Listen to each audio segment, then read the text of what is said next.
देखिए, दिव्य ज्योति जागृति संस्थान जिसके संस्थापक संचालक आशुतोष महाराज जी हैं।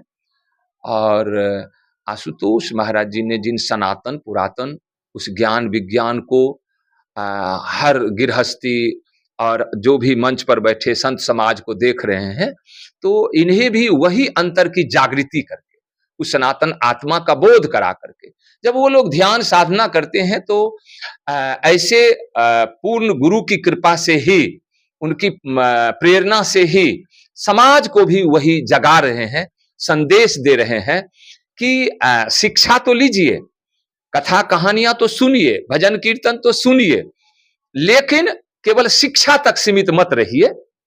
आप दीक्षा भी प्राप्त कीजिए, उसको आत्मा को जानिए भी, देखिए भी। वो परमात्मा देखने का विषय है।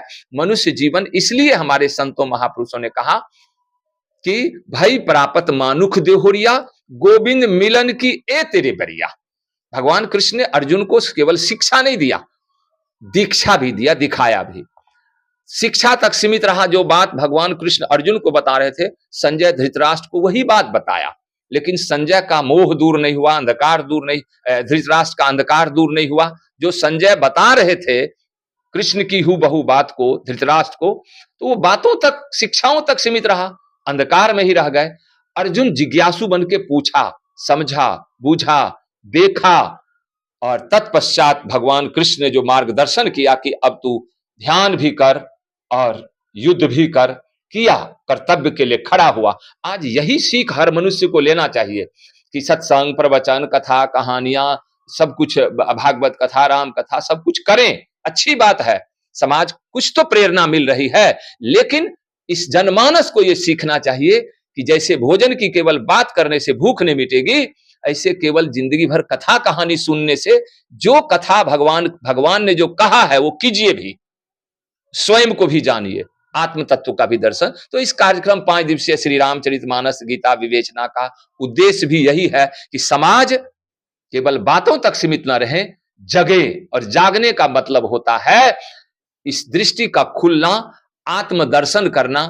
यही है कि शरीर तक सीमित न रहें, इंद्रिय भोगों तक सीमित न रहें, आत्मिक स्तर से जागें हमारा समाज, मानव। यही उद्देश्य है इस कार्यक्रम का। पूरे भारतवर्ष में या जगह जगह, गली मोहल्ला, जहां भी आशुतोष महाराज जी के शिष्य ये संदेश देते हैं, तो यही मनुष्य को कि आप शिक्षा के साथ साथ आप दीक्षा भी, उस ईश्वर को जाने भी, और उसका स्मरण चिंतन, आपका जीवन कमलवत होगा। जग को छोड़ने की जरूरत नहीं है, संसार को छोड़ने की जरूरत है। जो आपके मन में भ्रम है ना कि ईश्वर को देखेगा तो संसार में नहीं रहेगा, नहीं, संसार में जीना आ जाएगा, रहना आ जाएगा, जीने का ढंग सीख लेंगे। इसलिए हमारे संतों ने कहा, न जग को छोड़ो, न हरि को भूलो, भजन करो जिंदगानी में, दुनिया में ऐसे रहो जैसे कमल रहता है पानी में। कमल खुराक तो कीचड़ से लेता है, संबंध सूर्य से जोड़ के रखता। आप सोच सकते हैं कि उस नर नारी का जीवन कैसा होगा। हमारा ये धरा ही बैकुंठ बन जाएगा अगर वैसा जीवन जिए मनुष्य। तो यही है दिव्य ज्योति जागृति संस्थान आशुतोष महाराज जी का संपूर्ण विश्व को मैसेज, संदेश। एक छोटा सा क्वेश्चन है, महाराज जी 10 साल से समाधि में, डॉक्टर ने उन्हें क्लिनिकल डेथ घोषित कर चुका है, लेकिन आप लोग कह रहे हैं कि महाराज जी समाधि में, क्या कहना चाहेंगे आप? देखिए, महाराज जी जो समाधि में गए, और महाराज जी आज भी जब ज्ञान दीक्षा मिलती है, लोग साक्षात, जो कभी कल्पना नहीं कर, कभी देखा ही नहीं है, जो कभी बियॉन्ड इमेजिनेशन, और उनको ज्ञान के घड़ी में साक्षात दर्शन होता है। महाराज जी कई से बातें करते हैं, तो ये वो लोग कहते हैं जो अपने बुद्धि के स्तर पर है, वो आत्मिक स्तर पर गया ही नहीं है। अब आदि गुरु शंकराचार्य जी जिस समाधि में गए थे, परकाया प्रवेश किया था, आज उस रहस्य को कौन जानता है?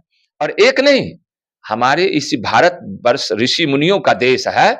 इसी भारत भूमि में ऐसे कितने ऋषि मुनि हुए जो कितने कितने समय तक समाधि में रहे और फिर पुनः वापिस भी लौटे हैं। अब जो महाराज जी को जानते हैं, जो ध्यान साधना करते हैं, ऐसे ऐसे साधक हैं, उनको जो प्रेरणा मिलती है, उनको जो अंदर से मार्गदर्शन मिलता है, और महाराज जी का जो एक एक कथन है वो सब कुछ सत्य सिद्ध हो रहा है ना। सत्य सिद्ध हो रहा है, तो शिष्य अपना कर्तव्य निभा रहे हैं, उनके पवित्र देह को सुरक्षित और संरक्षित रखा हुआ है ना। और महाराज जी आज अगर दिव्य ज्योति जागृति संस्थान के एक एक क्रियाकलाप को देखें, तो आज अगर एक पिता बिना कहे कहीं चले जाए, कुछ दिन गायब हो जाता, तो बच्चे बिखर जाते हैं। और आज आशुतोष महाराज जी के एक एक शिष्य संस्थान 90 डिग्री के उससे लेवल से आगे जा रहा है और संपूर्ण विश्व को यह संदेश दे रहा है। इसलिए जो ऐसा सोचता है, उनकी बुद्धि का स्तर वहीं तक है, तो उसको कोई क्या कर सकता है। लेकिन जिस दिन वो आएंगे, सबको जवाब मिल जाएगा, है ना। बॉडी जो है, उनका पवित्र देह सुरक्षित और संरक्षित है। आज का जो सोर्सेस है, संसाधन है, उसके विधि से वो सुरक्षित और संरक्षित है। इसके बारे में हमको क्या कहना, जब वो आएंगे तो सबको जवाब मिल जाएगा।